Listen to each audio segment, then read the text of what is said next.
Ishavasya Upanishad has a Shanti mantra to begin with, which says, Purnamada, Purnamidam, Purnat Purnamudachyate, Purnasya Purnamadaya, Purnameva Avashishyate. This is one of the most significant and, in a way, a very deep mantra which reveals the very secret of this universe, wherein everything is divine. Everything is suffused, permeated, completely filled with divine. There is no place where that divinity does not exist. And therefore, if you remove anything from divinity, what remains is also divinity. If you add something to divinity, what remains is also divinity. Example is like space. Before this Premamrutam auditorium was built, this was a football ground. And football ground was nothing but a space which was called as football ground because children were playing here. Then this space was converted into a hall. And now it is called Premamrutam Hall. Though the space got transformed from the football ground into a Premamrutam Hall, did the space reduce in its size or increase in its size? Space was always there, is still there. It's only modified from being called a football ground to a Premamrutam Hall. So the idea of divinity is like that. It's like the space that permeates everything. If you build a few more walls, you can call it by different names too. Like in a house, a kitchen, bathroom, prayer room, bedroom, living room, dining room. All these are various division of spaces, but the space has not been truly divided or reduced in its entirety. So that is the idea of this Purnamadam. If I add a kitchen to the hall may become small, but the space is not reduced. That is the idea, that you add or delete or remove or do anything with that divinity, it remains divine only. Now it is one assurance that only Indian scriptures give. Whatever you are, good, bad, not so good, not so bad, however you are divine only. Many of us will find it very difficult to believe the kind of people that we are, that how can we be divine with all these negativities or shortcomings or so many other faults in us? Are we still divine? Our scriptures will not just say, it will declare, yes, you are. Despite all the shortcomings, all the negativities, all the faults, you are still divine. And how much divine are you? Completely divine, not even partially divine. This is the beauty of only Sanatana Dharma. All others, many religions and faiths teach us that we are sinners, and even if you take Hinduism as a religion, then it also teaches us. Many of these people chant, Papoham, Papa Karmaham and all that. I am a sinner, I have to suffer, I must repent, atone for my shortcomings. This is the way people chant in religion. Religion has been created like this, based on this principle of merit and sins, and rewards and punishments, and heaven and hell, to discipline people. That's the role of religion, to put people on the right track and keep them disciplined. But spirituality that our scriptures talk about is beyond that. It says, yes, for this moment you might be behaving badly, and for another moment you may be behaving very well, virtuously. Yet in both the moments, that ability with which you behave, either bad or good, that ability is divinity, and that does not become good or bad. Sun, if falls on the statue of God, does not become sacred, sun's light. And the same sun's light falls on a garbage bin, does not become dirty. The same sunlight illumines both, yet the sunlight remains pure and unaffected, untainted by anything that it interacts with. Likewise, this divinity interacts with our mind, our senses, but it does not get tainted. Our thoughts may get tainted, our feelings may get tainted, but this ability with which we think, the ability with which we feel, the ability with which we work, that does not get tainted. Like the electricity does not get tainted. If it passes through a red bulb, it looks like red light. If it passes through a blue bulb, it will look like blue light. But electricity has not become blue or red by virtue of passing through a particular bulb of a particular wattage or color.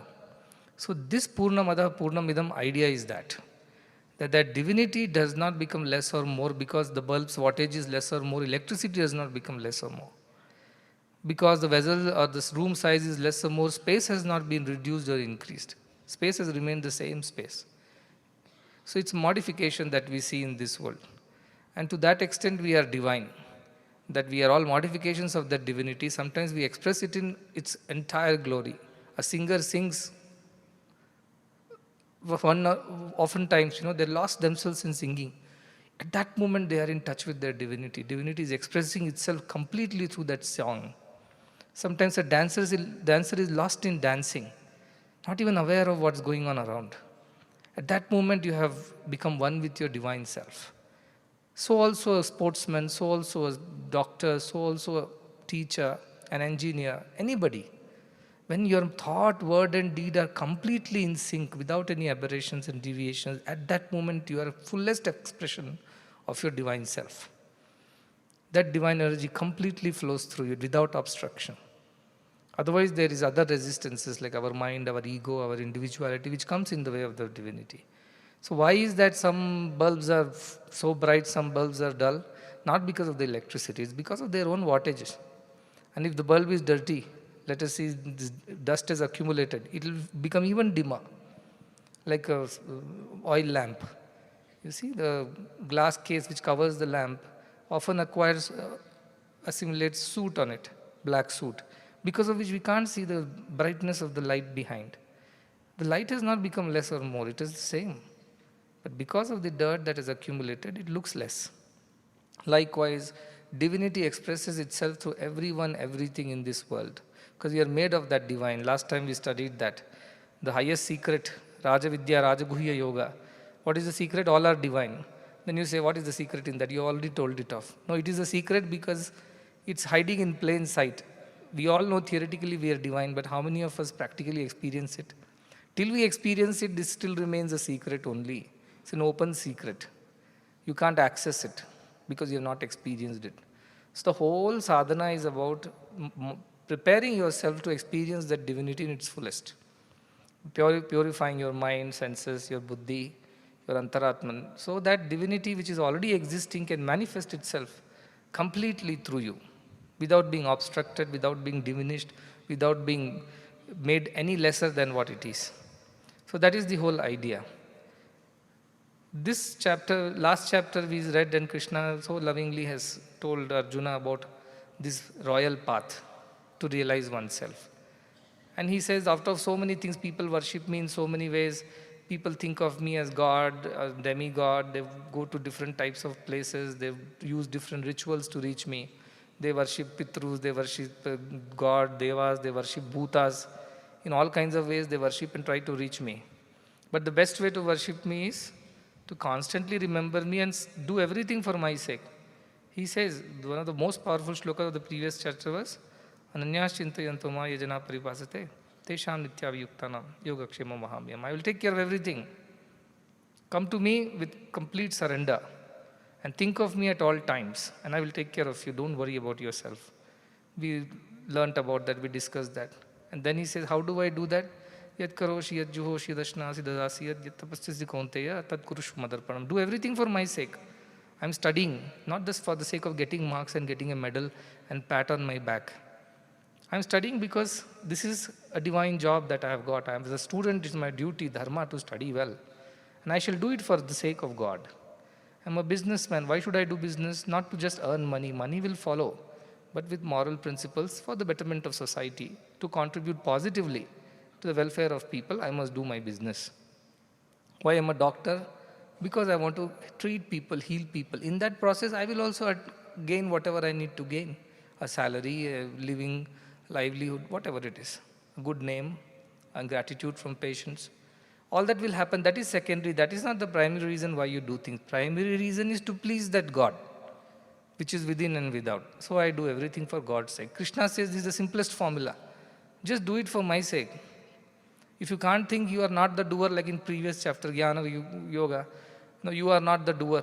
Very difficult to believe that. Because we feel we are the doers and the enjoyers. Then Krishna says, okay, forget, become an instrument of mine. Even that is not possible. At least offer everything to me and get rid of the karma and karma bandhanas. That much at least you do, he says in the previous chapters. And there are wonderful shlokas in that previous chapter. I'm not going to again go over it for the lack of time, but you can revise it again as we enter the next chapter. In the last chapter, he kept on telling, do everything for my sake, offer everything to me. Why? Because I am the Lord. I am the Lord in the sense Krishna is not saying I as a physical Krishna is the Lord. I as the divine supreme being, the Nirguna Nirakara Brahman that I truly am. That is something that you must understand and offer everything to me. Patram, Pushpam, Palam, whatever you have, just offer it to me and you're redeemed from the consequences. So why should you do that? He says, Shubha Shubha Falaireva Mokshasi Karma Bandhanaihi. The good and the bad, both you will be redeemed of. You may say, no, redeem me of the bad. Good, let me enjoy the good. Krishna says, that is also Karma Bandhana. What will happen? You will do some good things, go to one Svargaloka, enjoy your heaven, and then again you will fall back on earth. And again you go through one more cycle. And that time you don't know whether you will be good or bad again. So you don't even get into that. He says, just offer everything, get rid of all the Karma Bandhanas, do everything for my sake, and best is be free. So this is what is the advice, how to reach Krishna. In the sense, how to realize that divinity, that Purnatvam within and without. In the last shloka of the previous chapter, he advises, Manmana bhava madbhakto madhyaji mam namaskuru mamaivaishyasi yuktvaitva atmanam patparayanaha. Become completely absorbed in me, your mind, thoughts, senses, abilities, everything is dedicated to me. Matparayana, do everything for my sake. Manmana, for your mind should be completely absorbed in me. Everywhere you should see me, do things for me, feel me, experience me in all. This is the best way. So, meanwhile, when Krishna is telling all these, Arjuna is naturally fascinated by these new revelations. For 89 years, they have never discussed this. They never talked about such things. But this time Krishna is telling him because he is happy, he is interested in Arjuna's welfare. And why is he telling so many glories about divinity and about himself and about what is the truth? Because he is interested in Arjuna's welfare. He wants him to fight the war for the sake of dharma, but not be affected by the results of it.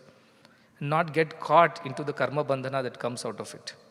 That is the attitude that Krishna is trying to teach Arjuna. That is the main purpose. So he continues to talk about this glory of divinity, which is right now manifest in Bhagavad Gita as Sri Krishna Paramatma. So that Arjuna develops more and more love for Krishna and is willing to obey Krishna at the end. So what does Krishna want from Arjuna? He wants him to obey right now, that fight the war. Don't run away from your duty. That's all Arjuna is supposed to do, and Krishna is trying to convince him. So he talks about more glory so that Arjuna becomes more devoted to Lord Krishna, and then he is willing to obey. He is willing to follow the command. That is the whole purpose. As I said, if we don't know somebody's good qualities, we do not develop respect for them. Once we get to know who the person is, we develop respect. That story is that Ishwar Chandra Vidyasagar was there. And he was going for a conference. And when he alighted from the train, a British officer also alighted. He was looking for a coolie. And he said, Ishwar Chandra Vidyasagar, by looking at his dress, he thought he's a coolie. And he called him and said, Coolie, please carry my luggage. And Ishwar Chandra Vidyasagar did not say a word. He was dressed in Indian attire. He carried the luggage, went all the way to the conference venue. And then the British officer realized that Ishwar Chandra Vidyasagar is the speaker. He is the chief guest. And he was very embarrassed and ashamed. He said, I'm so sorry I made you do this. Why did you not tell me that you are Ishwar Chandra Vidyasagar, whose speech I have come to hear? He said, if I would have told you, then you would not have allowed me to carry the luggage. And you are not capable of carrying. You are too spoiled, right? So you need everybody's servants. So there was no coolie, so I just thought, why trouble you, let me carry it for you. Humility of Ishwar Chandra. But once he came to know this is only Ishwar Chandra Vidyasagar, his attitude changed. Till now he had behaved arrogantly, but now he became humble. Because he got to know who that person was. Like that, Arjuna must get to know who Krishna really is in order to develop bhakti. These 6 chapters, starting from 7th onwards, is about developing bhakti, a sense of devotion. And devotion is not about asking something in return. Devotion is simply loving God for love's sake. Yatvasmin parama prema rupa amrita swarupacha. That is bhakti. Parama prema rupa. In love, there is no giving and receiving. Love is only loving. Therefore, to develop that kind of love for Krishna, Krishna is glorifying himself. See, God only has to introduce and explain who he is. Who will know God otherwise? Sometimes many devotees come to me. I wouldn't have met them before. The moment they enter the interview room, they take out their visiting card and they explain to me their entire biodata. Swamiji, I am so and so, I have done this, so that at least I will get to know what they are. But I never did that to anybody. This is my biodata. However, they get to know in the passage of time and conversation.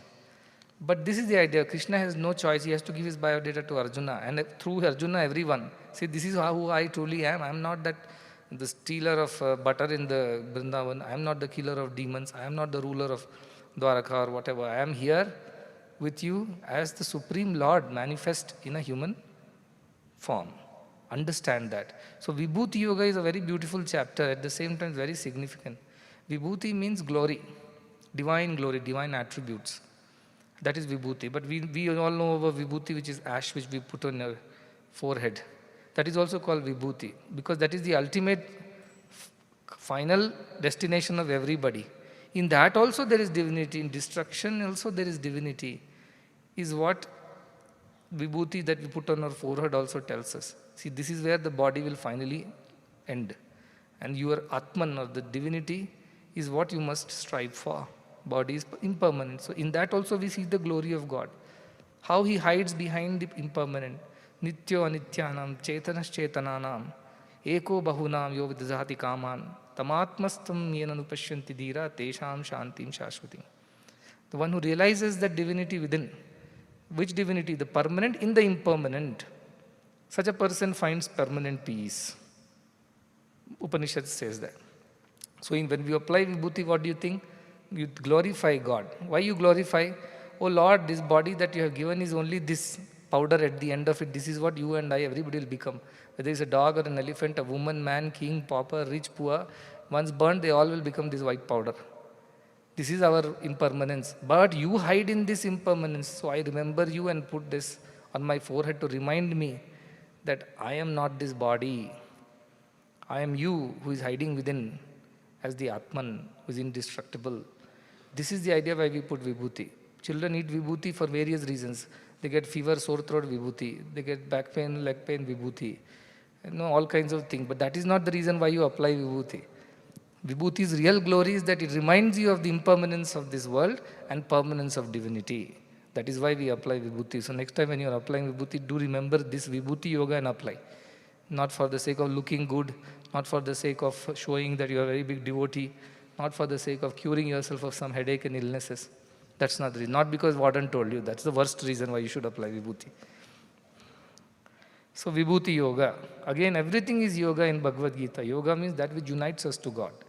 Vishada is also yoga. Arjuna Vishada yoga to begin with. Arjuna's sadness is also his reason why he became close to God. Realized God, got to know Bhagavad Gita.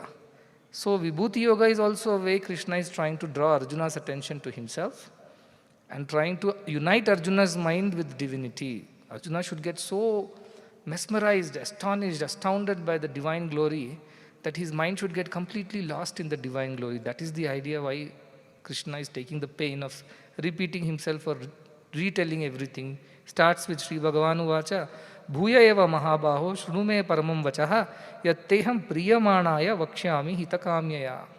See, everything God does only for our welfare. When I scold also, it's for your welfare. When I praise also, it's for your welfare. When I call also, it's for your welfare. When I tell don't come also, it's for your welfare. He says, hitakamyaya. Desirous of your welfare, Arjuna, bhuya eva. Once again I am going to talk to you about my glory. Because still you have to develop that firm conviction in my divinity, develop strong, unwavering devotion and faith in me, so that you are able to follow my command and attain glory. Therefore, I repeat myself again. He says, why I tell you this? Priyamanaya, because you are very dear to me. See, God does not talk to everybody. Everybody talks to God in their own way. But God does not talk to everybody. Whom does God talk to? Who is dear to God? God has His own preferences and choices. Those who listen to Him, those who obey Him, those who are following His words, those who practice His teachings, they are dear to God. Such dearness only brings you near to God. That's why I always say, don't try for nearness. Strive for dearness. Near, you will automatically become near. Because once you become dear to God, you don't have to go to God. God will come to you. Because He wants to be with you. He wants to be around you. He wants to spend time with you. He wants to talk to you. Arjuna is one such devotee. See the glory of Arjuna's devotion. Krishna says, Yatteham priyamanaya vakshyami itakamya. Because you are so dear to me, so I want to tell you again about all these for your welfare, not to glorify myself, not to blow my trumpet here. I am so and so, I am such and such God, I am so powerful, I am this, I am that. Not for my glorification, for your welfare, I tell you. And what is the welfare? Krishna will explain that too. What is the welfare if you know me? The second shloka he says, why I should tell you, why Krishna should tell about himself? Because nobody knows who he is other than he himself. Nobody knows. He has to tell about himself. He says, Na me viduha suragana prabhavam na maharshaya aham adirhi devanam maharshinam cha sarvashaha. Because nobody knows me. Suraganas, Devatas don't know me, Maharshis don't know me. Why they don't know? Because I appeared before them. I came before them. Aham adihim devanam maharshinam. I came before the Maharshis and Devas were created. I was already there. So how can somebody know me fully who came after me? Somebody who was there before me would know me. Therefore, I have to explain to you who I am. But why am I doing? For your welfare, so that you develop devotion and faith. So, of all the Sarvashaha, I was the first Adi. Before any creation, I was there. We have read Aitreya Upanishad. It says very clearly, Brahman alone was. Then Brahman decided that I must create. He became Ishvara, the thinking Brahman I call him. Then Shakti, Maya Shakti appeared, which is the creative power. Then came whatever, Hiranyagarbha. From there came the Virata. So this is how creation happened. So this is how Krishna is not associating himself as Sri Krishna, the son of Vasudeva, because he was born only 89 years ago.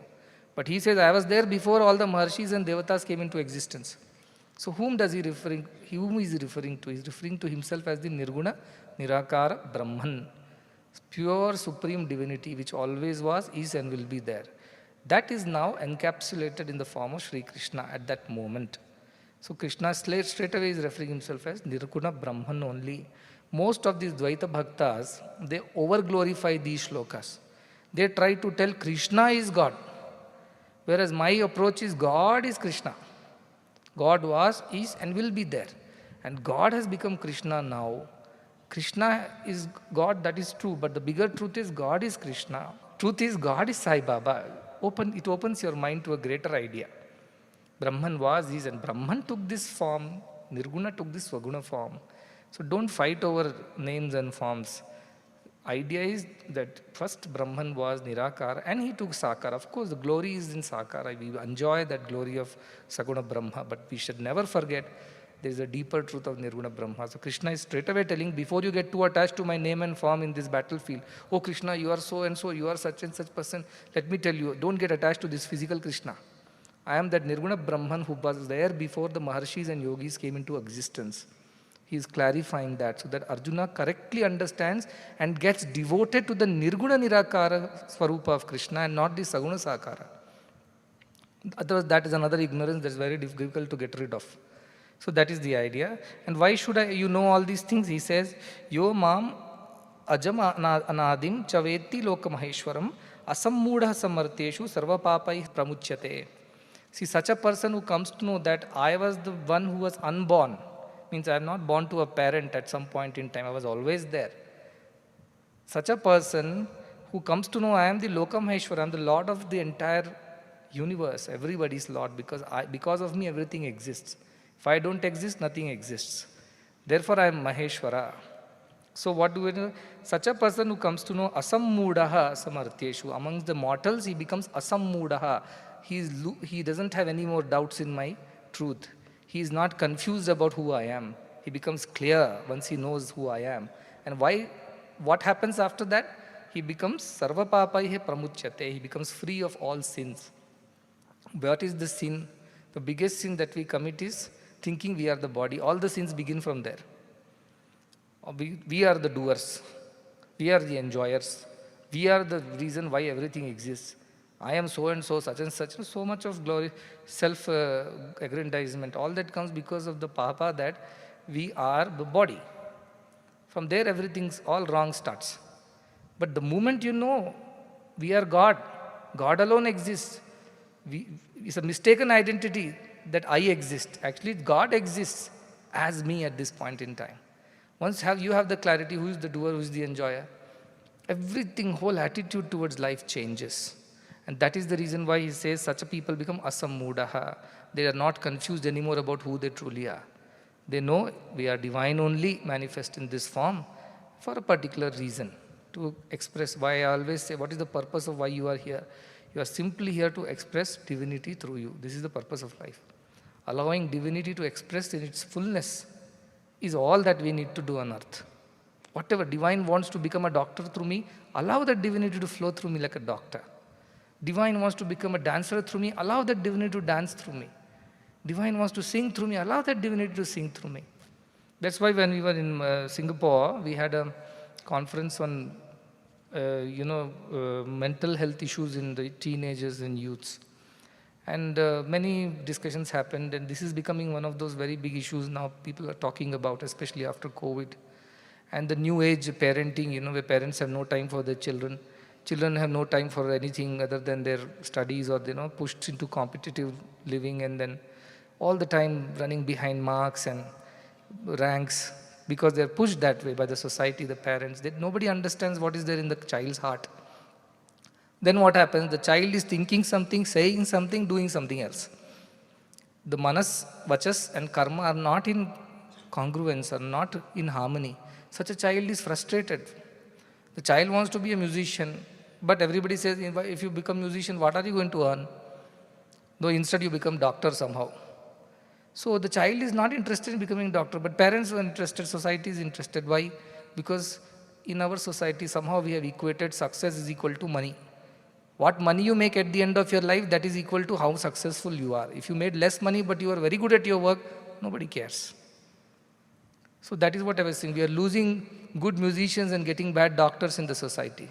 We are losing good poets and getting bad engineers in the society because they've been pushed into it. And such a child is frustrated. Such a frustrated child will never be able to express the divinity truly through himself or herself.